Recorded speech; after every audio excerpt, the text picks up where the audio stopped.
ఒక్క ఎకరం 177 కోట్లు పలికింది. ఎస్, మీరు విన్నది నిజమే. అక్షరాల 177 కోట్లు అంటే ఇది ఆల్ టైమ్ రికార్డ్ అనమాట. ఇంతవరకు ఇండియాలో ఎకరం ఇంత కాస్ట్ పోయింది ఎక్కడా కూడా లేదు. ఇంతకుముందు కోల్కతాలో ఉండేది.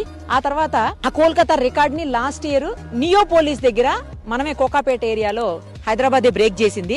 ఇప్పుడు మన రికార్డ్ ని మళ్ళీ మనమే బ్రేక్ చేసుకున్నాం అనమాట. ఎకరం 177 కోట్లు.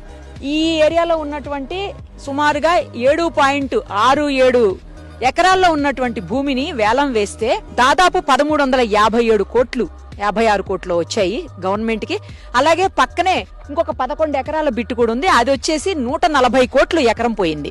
అంటే అది కూడా దగ్గర దగ్గర 1300-1500 కోట్లు దగ్గర దగ్గర.